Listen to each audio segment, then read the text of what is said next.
The 10.2 Vengeance rework is crazy in Mythic Plus and in Raids maybe. Why in Mythic Plus though? Well, in 10.2 you will parry every attack that ever was and ever will be with the new talents. And pushing crit to give you parry chance will rock your damage to new heights as well. And if you thought that was going to be a great thing as a tank, wait until you finally play an actual sigil focused build where every sigil in your kit will have 2 charges. Yes, even Sigil of Chains. Grabby Boy is back, people! To start it all off, we're gonna look at the general talent tree because there are a lot of changes, and this wasn't covered in our Havoc video since we didn't have the general class tree talent changes yet. And we're gonna look at what changed so far with a caveat that things will probably change by the time the patch launches. First of all, you will start with Sigil of Flame baseline, not really the talent question, but you won't see it in the talent tree anymore. Instead, in the talent tree for the general class as a Vengeance, you will start with Sigil of Misery already slotted in, and you will keep going down to the second row, which has been changed from 2-pointers to 1-pointers, specifically Unrestrained Fury and Shattered Restoration, which is obviously really good because, you know, every time 2-pointers become 1-pointers, a nerd out there rejoices. Flames of Fury was also replaced with improved Sigil of Misery. And First of Diladari, which is actually a little bit down the road, has been completely removed since nobody really picked it. Demonic was just way too good. Now, if you keep going down on the right-hand side, which has seen the most amount of changes so far, is that Eldrachi Design is now where Sigil of Misery was, and Illidari Knowledge is now a 1-pointer with a total of 5% magic damage reduction, same as Will of Diladari of 5% stamina, not magic damage reduction. You do have a new talent, and this is where things get interesting. Live by the Glaive is all the way on the right-hand side, and it's kind of like in a new position, and this baby makes it so that when you parry an attack or have one of your attacks parried, you restore 2% of your max health and 10 fury. This can only occur every 5 seconds, so it has an internal cooldown of 5 seconds. Now, when I've tested it on the PTR in some Mythic Plus, I didn't really have a lot of crit. I had I have over 20% crit, but it wasn't a crit build since PTR doesn't really give you a lot of options to build crit, and my Vengeance wasn't already very crit heavy.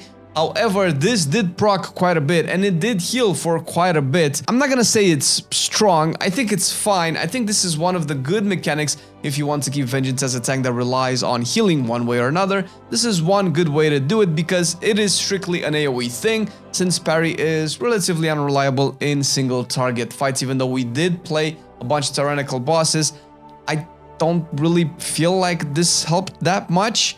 So I think it's good, it's probably where it wants to be. I don't know how single target and raiding essentially will be approached. We'll see that as the weeks go on. Now, if you go down from Live by the Glaive, you'll see Quicken Sigils where the old Eldrachi design was. Because this was a capstone, and we're gonna get interesting when we get to the capstones.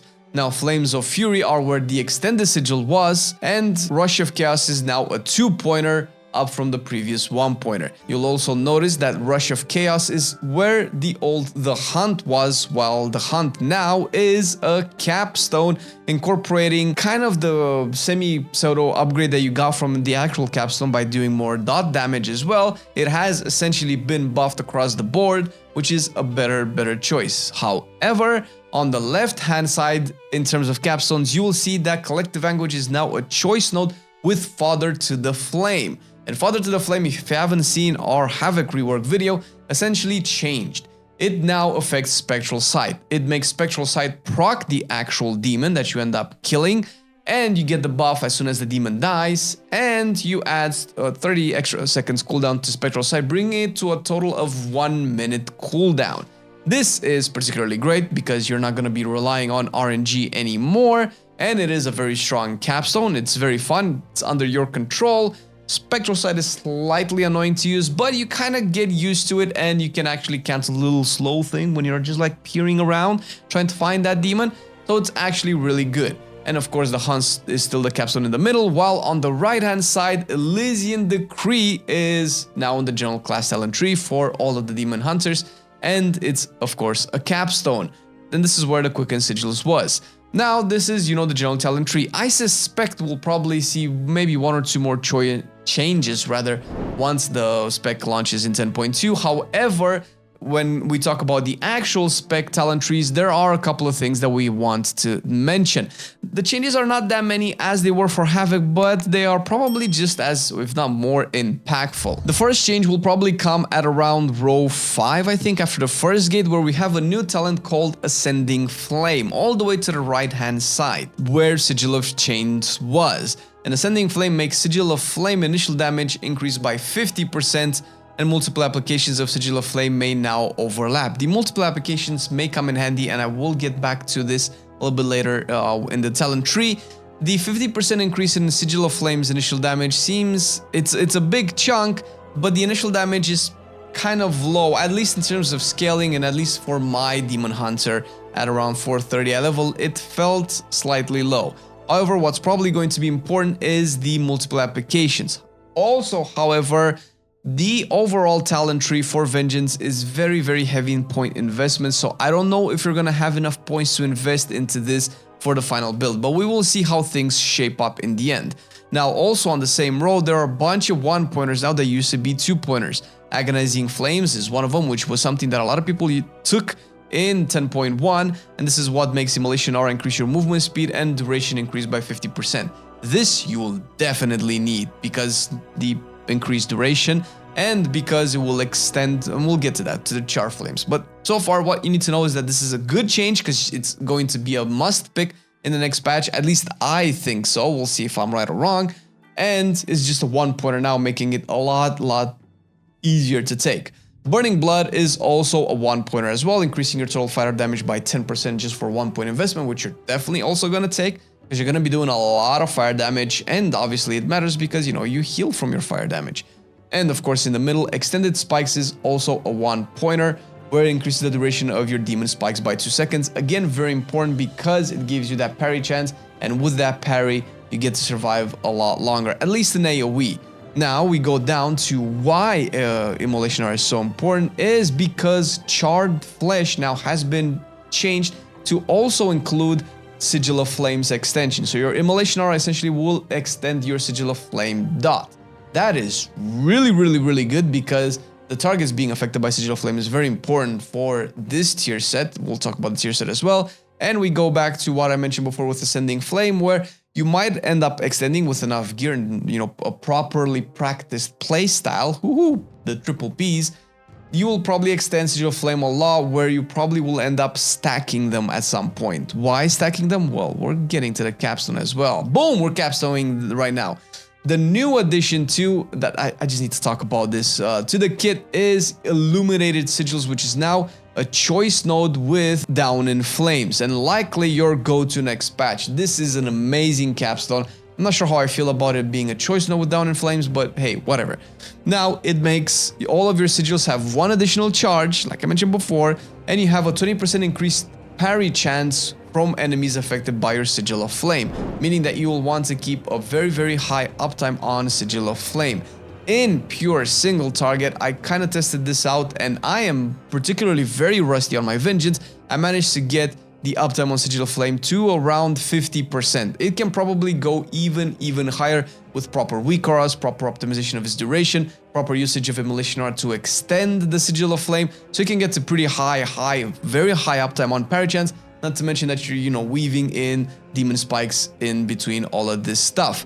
Now, in terms of the other capstones, you also have Sigil of Chains now as a solo capstone that goes down from Charred Flesh and Feed the Demon.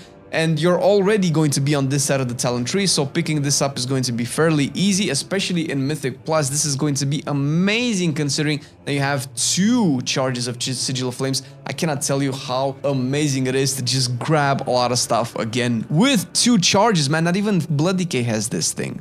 Now let's talk a little bit about the gameplay and what this could mean in 10.2. We've tested Mythic Plus, we didn't have the chance to test the raid out yet, but it actually performed really well in terms of overall playstyle. Not too focused on the numbers so far, because numbers can constantly get tuned. I mean, Havoc keeps getting its numbers tweaked, but the overall gameplay, playstyle, response to things that are happening around you is fantastic. I think Vengeance has a very good chance of being one of the top tanks in Mythic Plus based on its pure ability to deal with situations. Of course, having 2 charges of each sigil is giga big. Think about it. You of course have the 2 charges of Sigil of Chains, and that's great. You also have 2 charges of Sigil of Silence, 2 charges of Sigil of Misery, and of course the Flame one as well that gives you damage and works with your tier set, which we're gonna get to it in a moment. This essentially just doubles, is it safe to say that doubles the Vengeance toolkit to dealing with a lot of stuff in Mythic Plus, which is freaking fantastic. And because of all the parry focus, you will want to stack a lot of crit, because crit gives you parry. You get a lot of parry from, you know, your demon spikes, you get a lot of parry from illuminated sigils, which is really good, and of course parry transforms into healing, which goes into the Live by the Glaive talent from the general class tree.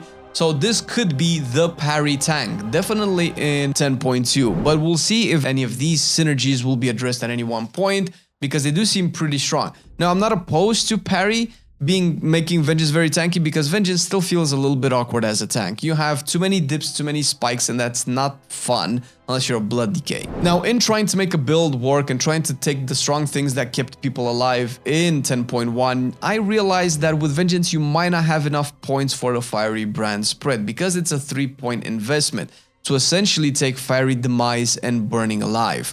Because this is a good reason as to why Vengeance is, you know, kind of being able to take a lot of damage in 10.1.7, and this ties into, of course, the 10.1 tier set. Let's quickly look at the 10.2 tier set, which at least the 2-piece gives you a stacking damage, healing, and stamina buff by 2% when you're attacking a target with Sigil of Flame, and it lasts for 8 seconds. Now, this sounds particularly good. It's very reminiscent of what the Bear tier set is now, although I think the numbers are slightly smaller, maybe a lot smaller, but it is the type of tier set that increases your damage, your healing, your HP as you are in combat, which is really good. Now, the way that this interacts with the 2-piece, which is the 2-piece right now on the PTR, I know that the Wowhead article that released the tier set noted this as being the 4-piece, which would make sense because this feels very strong for a 2-piece, but also the Bear 2-piece was very similar right now. In any case, this can add some interesting gameplay mechanics, because you won't be able to have, at least not at this point, unless some people theorycraft a better build than I did, which is very possible, by the way. I'm a terrible Vengeance Demon Hunter. You're not able to have 100% uptime on Sigil of Flame on a target, especially in Mythic Plus. You're probably not going to have that, because the pack will probably die by the time that becomes a problem. But because you're not going to have 100% uptime on Sigil of Flame, you might want to weave it to kind of maintain this buff, of course, because this is probably the strongest thing about this. You'll probably want to weave in Sigil of Flames and kind of maintain this buff, because once Sigil of Flame expires, let's say after it was even extended by Immolation Aura, you still have 8 seconds to potentially, well, maybe 6 seconds, because it takes a while for Sigil of Flame to tick and you can attack it. 6 seconds of downtime between Sigil uses to refresh and kind of keep this buff up, because a 10% increase in damage, healing, and max HP is very big for a tank, definitely in AoE. And of course, it's very good in single target as well. Now, the way this will work is very wonky, because if you do want to weave in Sigil of Flames and kind of stagger them out, means that Ascending Flame, which is the new talent that makes them stack together, kind of loses half of its power, because you're probably not going to stack it unless, once again, it changes, unless maintaining this buff is either not important or it made incredibly easy by the time the tier set launches, where you don't need to think about trying to stagger Sigil of Flames out. This is in terms of gameplay. Now, the 4th piece is something that also gives me a little bit of a headache. But the 4-piece does its flaring damage from Sigil of Flame, which that's all nice and dandy. But what the interesting mechanic of this one is that when consuming Fury, currently 40, you reduce the cooldown of Sigil of Flame, giving you more uptime on Sigil of Flame, which is obviously very good, but also obviously means you really want to spend that Fury, if this is important, and it sounds like it might be, because Sigil of Flame is very big. Now, spending Fury on Vengeance has always been very wonky, at least from a beginner Vengeance Demon Hunter player, because you generate a lot of Fury, and because you have a couple of other things that are more important than Fury, since you have kind of essentially 3 resources. You first have the Fury, you then have the Soul Fragments, and you still have the Fracture Charges, which I kind of count Fracture Charges as a resource, since they're very good, and you're never not going to have Fracture. Now, you never want to cap Fracture, that's probably the most important one, and that generates a buttload of Fury, And of course, you don't really want to cap soul fragments either, which you're probably going to be consuming with Spirit Bomb. When you consume the soul fragments, you don't proportionally consume the same amounts of fury that you generate, because you're going to be using Sigil of Flame a lot, so you're going to be generating a lot of fury. It becomes a question of, do you want to spend the rest of the fury to kind of make your tier set work? Or do you want to not cap on Fracture? Because you're probably going to cap on Fracture if you're going to be spending the rest of your fury with stuff like Soul Cleave. And this might also make the Soul Carver a pretty much must pick, because it generates a lot of soul shards. So it kind of funnels soul fragments rather than soul shards. It kind of funnels soul fragments into the uses of Spirit Bomb without generating any excess fury, giving you more options to use Spirit Bombs, which costs more fury than the Soul Carver, than the Soul Cleave. Jesus, so many souls. So it becomes a little bit of a convoluted priority juggling playstyle, which I personally think I need a guide to kind of figure this out. And I don't know if this is something that new players should have to go through. This still needs a little bit of a fine tuning. And I think together with all of this, and speaking into the tier set, the Felhammer big brains have theorized that with the current numbers and the current situation of the tier sets, you will likely be running the Aberrus tier set in the new raid, because Fiery Brand is just so much better in terms of single target and damage reduction, period. Since parry, I would imagine, is not that reliable and has never been reliable in single target, while Fiery Brand is still very, very, very good. Now, that is not okay. First of all, I doubt the devs are going to let the Aberrus tier set be that strong next year. I mean, they've nerfed so many tier sets coming from Season 1 to Season 2, just so that people don't have to play or be incentivized to play the old tier set over the new one, which I don't know if it's necessarily good. I would probably not want to be in a world where we're constantly getting nuked in our power just so that we can look forward and keep grinding for the new power, but that is the situation. So I am actually still hoping that the new tier set is going to be buffed a little bit more, so that it's a lot more appealing instead of the old tier set being nerfed, because come on, man, come on. But that's the current situation with the Vengeance changes. It's actually really, really good, and it's not actually over, by the way. There's a lot more changes coming, and if you don't think I'm right on that, well, you haven't been paying attention to all the Havoc changes that have happened since the rework. I mean, every 3 to 4 days, there's a blue post saying that this Havoc thing is going to be changed. You're gonna not have to do momentum or whatever and whatever and whatever. I mean, you can check our Havoc rework video and look at it, and you will see exactly what I'm talking about. So it's good times for Vengeance, good times for Havoc. Demon Hunters are getting back, baby. Let's go, 10.2, baby.